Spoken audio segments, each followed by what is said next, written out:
Michael Gentile looks like he could be the grumpy old grandfather next door. But what kind of sick senior citizen would send your kids a perverted picture like this? Oh my God! It's Sting! Hey, my little sex kitten. How are you, sweetheart? Go away, you delusional pervert. I can't wait to kiss you and hold you. I love you, sweetheart. It's a hard knock life for us. It's a hard knock. I'm just really scared. Can you prove to me right now you don't have a gun? The on-site decoy is a 19-year-old theater student who is posing as a 13-year-old girl. Possible hot take. This decoy is better than any decoy used in TCAP, and is certainly better than the 54-year-old Iraq veteran that they have playing the male decoy for some reason. He sends Brittany links to porn videos, asking her to watch and learn. Remember, he thinks he's talking to a 13-year-old girl. Gentile asks her to get a banana and do unmentionable things with it. It's just practice for when the real thing ever happens. I want you to imagine that the banana is me. Oh, banana! We went on a tour today of an old castle on the Hudson River. There were 2 girls around your age. I was looking at those girls today, thinking of you, and getting so excited. See, it's cases like this where I feel that, maybe police brutality isn't that bad. After about a month of his almost constant texting, it's time to reel in this slimy fish. I love how Chris isn't even slightly bothered about being diplomatic in this series, so the predators just get the full force of his wrath. If you look at the dictionary definition of a predator, you'll probably see the face of Michael Gentile. Hold on.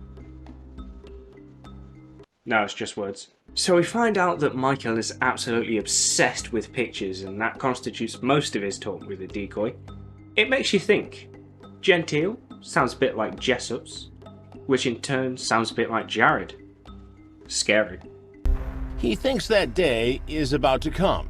I would have recommended redoing that line. In this context, it's something I could imagine Charles Boyle saying, which is not exactly a good thing. He comes inside for just a moment. It all seems like it's going as planned, but then it seems Grandpa has his antenna up for more than sex, and suddenly he bolts. Yes, unfortunately, I think the only person who will ever know what spooked him will be the man that came to molest a child. So he leaves, thus denying Chris the chance to talk to him, leaving his only interview to be with the law enforcement officers. Cops take his fingerprints, Just relax. his mugshot, Here we go. Sweet! You can add that to your pedo photo album when you're out. It might be easier for Gentile to speak with detectives who take him to the interrogation room where he signs away his right to remain silent. The absolute speed in which this man decided to sign the document makes me think that he wants to be found guilty. Maybe he's just doing this so he has to spend a few years away from his wife. I mean, I suppose it's cheaper than divorce. What was your dialogue between the two of you? Just different things about everything. Like, Sex to school. what school? She said she was just studying at home. Hello and welcome to How to Destroy Your Own Argument in 5 Seconds, the game show where we discuss how to destroy your own argument in 5 seconds or less. But her thing, when I first met her, she said she was 34 or 36 or something. I don't remember exactly. Good one, Michael. Ironclad.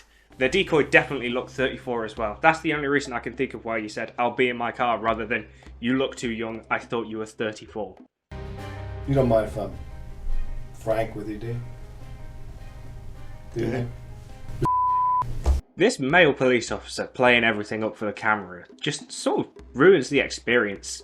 Then they go and search his hotel room and find just a bunch of suspicious stuff.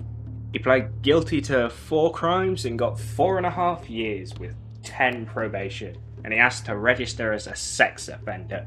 Fun fact, he's out now as well. In fact, all of these predators are out now, apart from Michael Popovich.